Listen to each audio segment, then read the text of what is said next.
संस्कृत से जुड़ी educational videos को देखने के लिए संस्कृत साधना चैनल को सब्सक्राइब करें।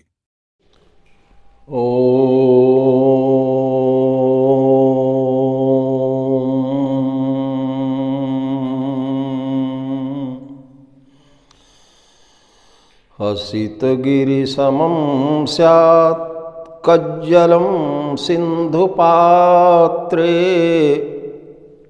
सुरतरुवरशाखालेखनी पत्रमुर्वी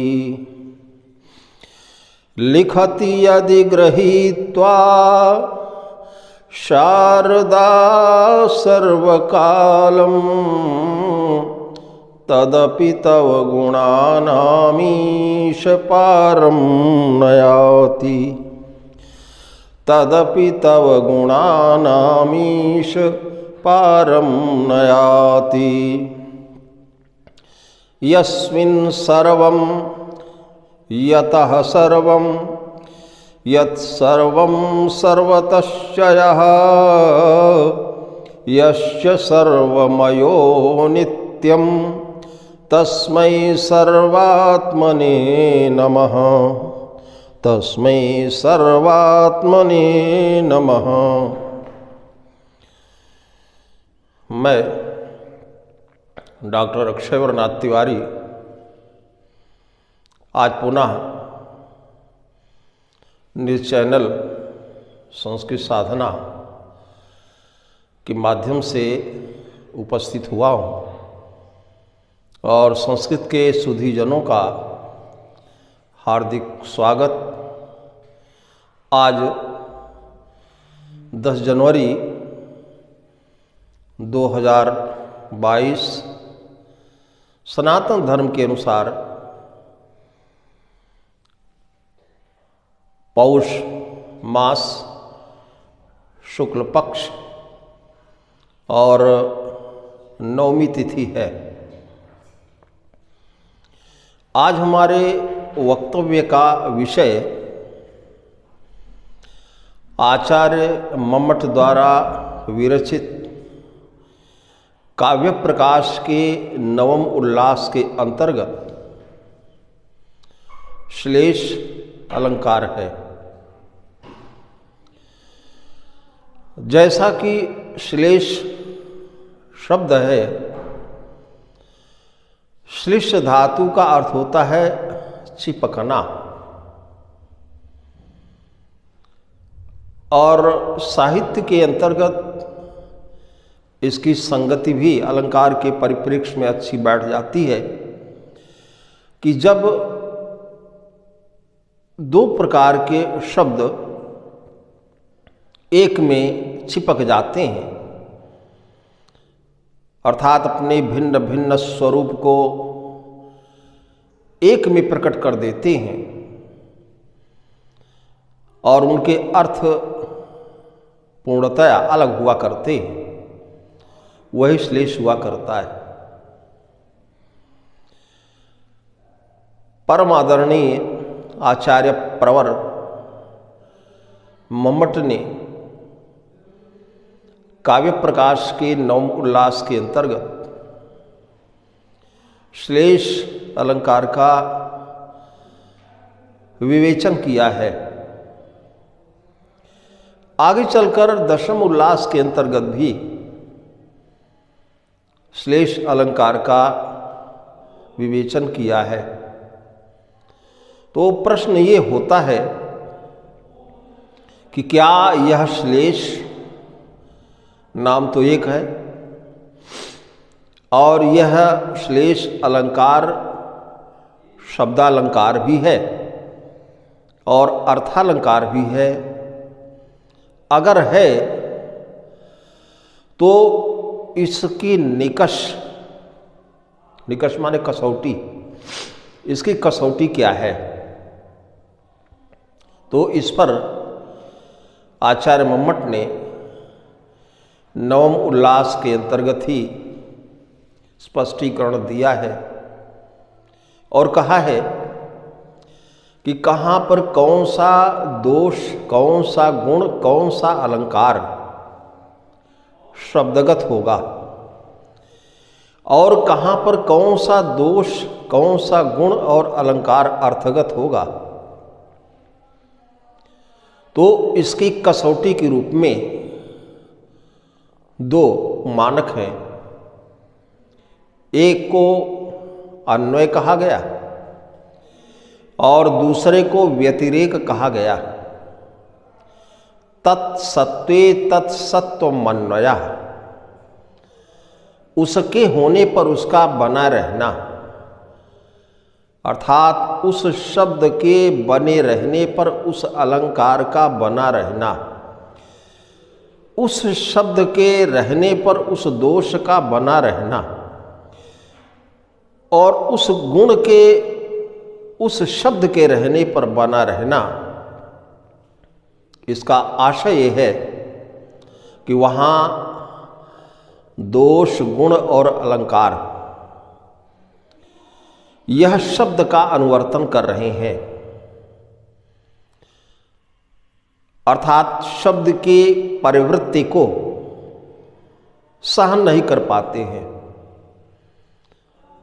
जहाँ पर अलंकार है वहाँ पर उसके पर्याय को रखा, अलंकार हट गया, और पुनः उस शब्द को लाकर के प्रतिष्ठापित कर दिया, अलंकार आ गया, दोष आ गया, गुण आ गया। इसका आशय है कि वह दोष, वह गुण, वह अलंकार शब्द का अनुसरण कर रहा है।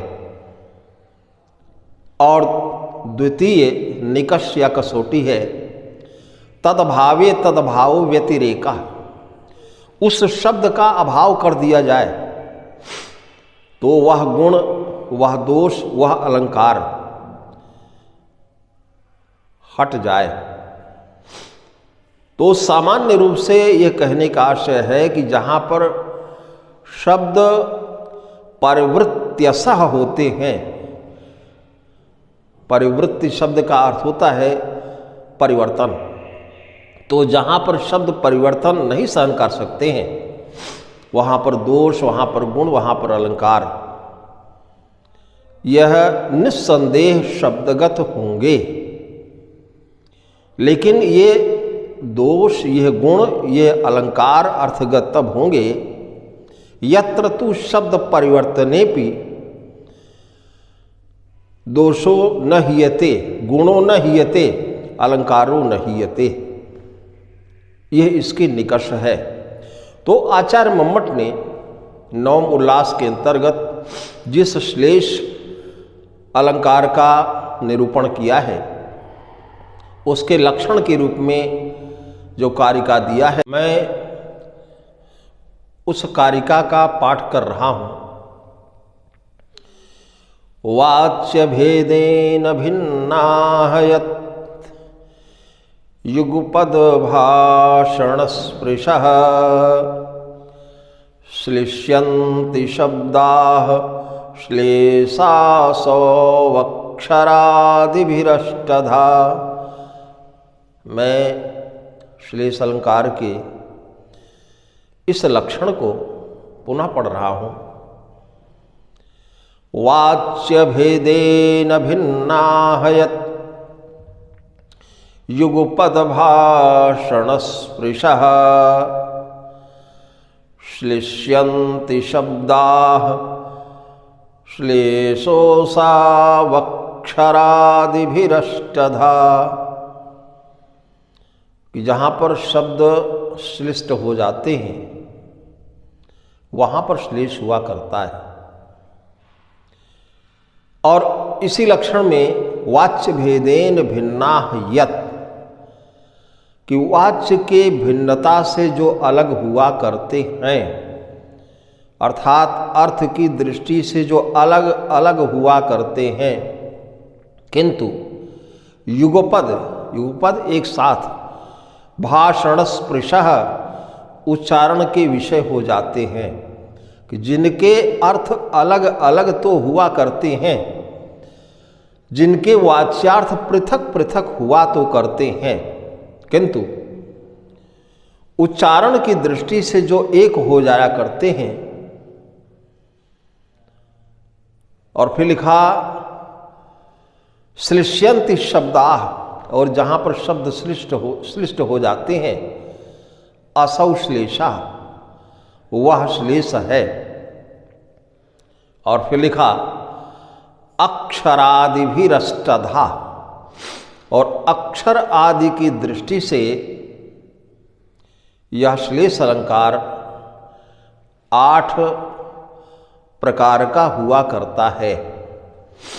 अब यहाँ पर प्रश्न ये उठता है कि वाच्य भेदेन भिन्नाः यत् में वाच्य का क्या आशय समझा जाए।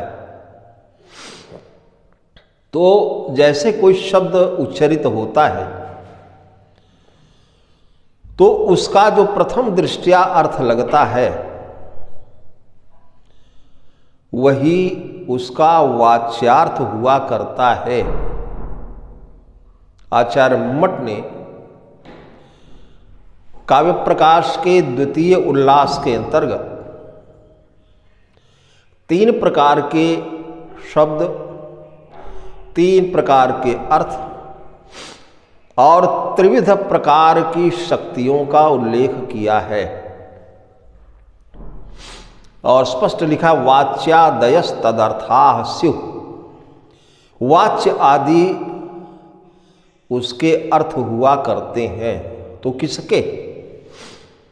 तो उसके पहले लिखा है आचार्य मम्मट ने, यह द्वितीय उल्लास के अंतर्गत स्याद वाचको लाक्षणिकः शब्दोत्र व्यंजकस्त्रिधा। वाचक, लाक्षणिक और व्यंजक, ये शब्द के त्रिविध विभाग हैं। तो वाचक शब्द से जो अर्थ प्राप्त होता है उसे वाच्यार्थ कहते हैं, और लाक्षणिक शब्द से जो अर्थ मिलता है उसे लक्ष्यार्थ कहते हैं, तथा व्यंजक शब्द से जो अर्थ मिलता है उसे व्यंग्यार्थ कहा करते हैं। तो जिस शब्द के उच्चरित होने पर जो अर्थ प्राप्त होता है प्रथम दृष्टया, वही उसका वाच्यार्थ हुआ करता है। आचार्य मम्मट ने इस श्लेष अलंकार के अंतर्गत वही दर्शाया है, वही प्रकट किया है कि वाच्य भेदेन भिन्नाः यत्, कि जो शब्द अर्थ की दृष्टि से भिन्न तो हुआ करते हैं, किंतु युगपद भाषण स्पृशः, किंतु एक साथ उच्चारण के विषय बन जाते हैं। उच्चारण एक ही बार किया गया, लेकिन उनके अर्थ पृथक पृथक हो जाया करते हैं। ये ऐसा कब होता है? तो आचार्य मम्मट ने श्लेष अलंकार के इस लक्षण में बताया है, श्लिष्यन्ति शब्दाः असौ श्लेषाः। तो वह श्लेष है और शब्द श्लिष्ट हो जाते हैं, अर्थात आपस में चिपक जाते हैं। और असौ श्लेषा, और वह श्लेष अक्षरादिभिरष्टधा, अक्षर आदि की दृष्टि से 8 प्रकार का हुआ करता है। इसके 8 विभाग हुआ करते हैं। तो आचार्य मम्मट ने इस श्लेष या इस शब्द श्लेष के लक्षण के तुरंत बाद वृत्ति दिया है। मैंने इस पर अनेक वीडियो में चर्चा किया है कि वृत्ति शब्द का अनेक अर्थ होता है, और वृत्तिर्व्याख्यानम, वृत्ति क्या है? वो व्याख्यान है, विस्तार है, कि जिस तथ्य को किसी कारिका में कहा गया उस तथ्य का जो विस्तार किया गया गद्य के रूप में, सा एव वृत्ति, वही वृत्ति है। तो जो मैंने अभी लक्षण पढ़ा श्लेष अलंकार का, वाच्य भेदेन भिन्नाहयत युगपद भाषण स्पृशः श्लिष्यन्ति शब्दाः श्लेषोऽसा वक्षरादिभिरष्टधा। तो अर्थ की दृष्टि से पृथक होकर भी जो एक साथ ही उच्चारण के विषय बन जाते हैं अथवा जो शब्द श्लिष्ट हो जाया करते हैं वही श्लेष है। और असौ श्लेषः अक्षरादिभिरष्टधा, श्लेष अक्षरादि की दृष्टि से 8 प्रकार का या 8 प्रकार का हुआ करता है। आचार्य मम्मट ने वृत्ति में लिखा है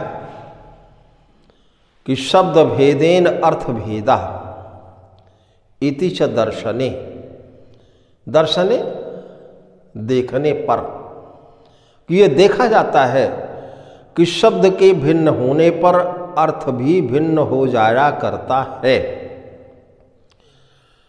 शब्द भेदेन अर्थ भेदः इति दर्शने काव्य मार्गे स्वरो न गण्यते इति च नये, और काव्य के क्षेत्र में स्वर की गणना की नहीं जाती है। जैसे एक शब्द विधि है जिसका अर्थ है भाग्य, और दूसरा शब्द विधु है जिसका अर्थ होता है चंद्रमा। तो विधि इस भाग्यपरक अर्थ के शब्द में अंत में इकार है, और चंद्रमा परक जो अर्थ दिया करता है विधु शब्द है उसमें अंत में उकार है। तो यद्यपि इकार और उकार का अंतर है, किंतु सप्तमी विभक्ति एक वचन में दोनों के रूप एक हो जाते हैं। विधि है तब भी सप्तमी विभक्ति एक वचन में विधौ बनता है, और विधु है तब भी एक बनता है। इसीलिए आचार्य ने कह दिया कि वाच्य भेदेन अर्थ भेदः इति च दर्शने, और काव्य मार्गे च स्वरो न गण्यते, और काव्य के मार्ग में स्वर की गणना की नहीं जाती है।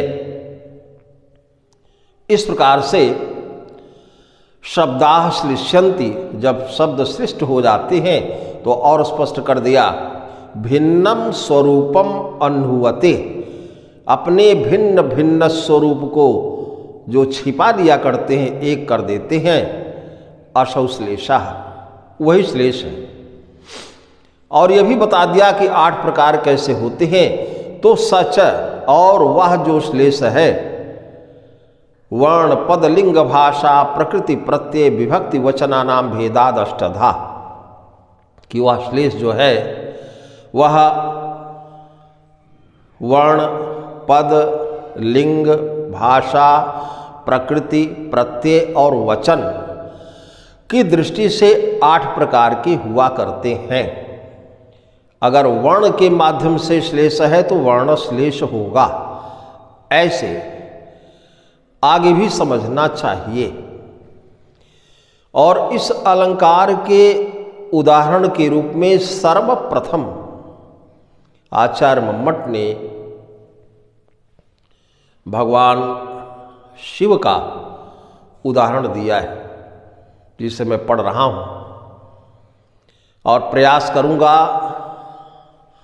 कि अलंकार कहाँ है कैसे है स्पष्ट हो जाए।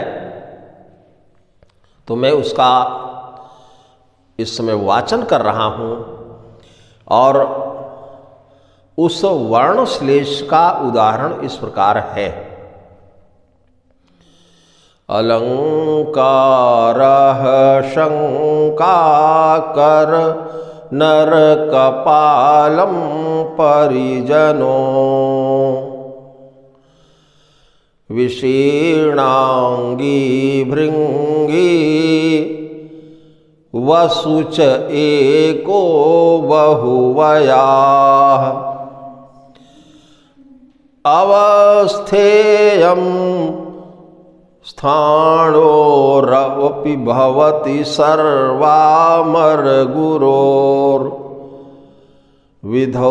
वक्रे मूर्ध्नि स्थितवति वयं के पुनरमी।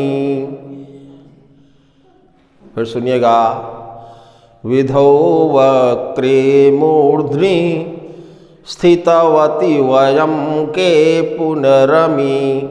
कवि कह रहा है, विधौ वक्रे मूर्ध्नि, भाग्य के सिर पर वक्र हो जाने पर या चंद्रमा के सिर पर वक्र हो जाने पर, तो यहाँ ध्यान देने योग्य तथ्य है कि भगवान शिव का जो अलंकार स्वरूप चंद्र माना गया, तो भगवान शिव द्वितीया का चंद्रमा धारण करते हैं अपने मस्तक पर, सिर पर, और द्वितीया का चंद्रमा टेढ़े हुआ करता है। तो कवि ने दिखाया अवस्थेयम स्थाणोरपि, स्थाणु शब्द है स्थाणु, और स्थाणु शब्द का अर्थ होता है शिव। तो स्थाणो इयम अवस्था, कि जब भगवान शिव की ये अवस्था है, सर्वामर गुरो, जो सभी अमर अर्थात देवताओं के गुरु हैं, तो जब उनके सिर पर वक्रे विधौ चंद्रमा के टेढ़े हो जाने पर यह दशा है, तो वयम पुनः अमी के, हम लोगों की क्या दशा होगी। तो कवि ने वर्णन किया कि भगवान शिव के भालपट्ट पर वक्र चंद्रमा है, और उस वक्र चंद्रमा के चलते भगवान शिव के पास है क्या, तो अलंकार है उनके पास, आभूषण है उनके पास। लेकिन आभूषण कौन सा है? अलंकारः शंकाकर नर कपालम परिजनो, कि भगवान शिव के भालपट्ट पर द्वितीया का चंद्रमा है, और उसके कारण जो उनको अलंकार मिला वो डर को पैदा करने वाला है। अलंकारः शंकाकर नर कपालम, नर कपाल नरमुंड, भगवान शिव के गले में नरमुंड की माला पड़ी होती है, और केवल मुंड ही देखा जाए तो भय भी लगता है। ऐसे भगवान शिव के गले में जब अनेकों नरमुंड पड़े हैं, तो नरमुंडों को देखकर भय लगना स्वाभाविक है। तो जब भगवान शिव के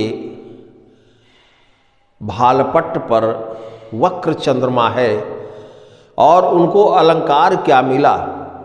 नरमुंड, डर पैदा करने वाला। अलंकारः शंकाकर नर कपालम परिजनो, और परिजन सेवक उनको क्या मिला? विशीर्णांगी भृंगी, ढीले ढाले अंगों वाला, वही भृंगी उनको परिजन मिला। और वसु च एको वृषः वयाः, और उनके पास वसु क्या है, संपत्ति क्या है? तो एको वृषः, एक बैल है, और वो भी बहुवयाः, बहुत ज्यादा उम्र का है, उसकी वय बहुत हो गई है। तो अवस्थेयम स्थाणोरपि भवति सर्वामर गुरो विधौ वक्रे मूर्धनि, कि जब भगवान शिव जो समस्त देवताओं के गुरु हैं, जब उनके भालपट्ट पर वक्र चंद्रमा होता है, जब यह दयनीय दशा उनकी देखी जाती है, तो हम लोगों के सिर पर भाग्य यदि विपरीत हो जाए, वक्र हो जाए, तो हम उसमें क्या हैं। अब यहां पर प्रश्न यह है कि अलंकार का क्षेत्र कहाँ है। तो विधौ में यहां पर श्लेष है, विधौ वक्रे मूर्ध्नि स्थितवती वयम के पुनरमी। विधौ वक्रे, अभी मैंने जो चर्चा किया कि विधि शब्द का अर्थ भाग्य भी होता है और विधु शब्द का अर्थ चंद्रमा होता है। तो दोनों के रूप जब चलाए जाते हैं तो सप्तमी विभक्ति एक वचन में विधौ रूप बन जाता है। अर्थ होता है कि भाग्य के विपरीत होने पर, और भगवान शिव के पक्ष में होता है कि भालपट्ट पर चंद्रमा के वक्र होने पर। तो अब यहाँ पर विधि शब्द जिसका अर्थ है भाग्य, उस विधि शब्द में अंत में है ई वर्ण, ई,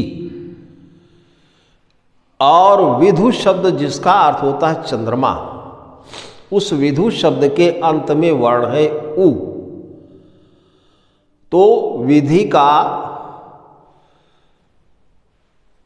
अंत्याक्षर ई और विधु का अंत्याक्षर उ, ये दोनों मिलकर के सप्तमी विभक्ति एक वचन में विधौ बन गए, अर्थात ई और उ, ये दोनों मिलकर के औ बन गए और दोनों अर्थ निकलने लगा, विधि परग भी और विधु परग भी।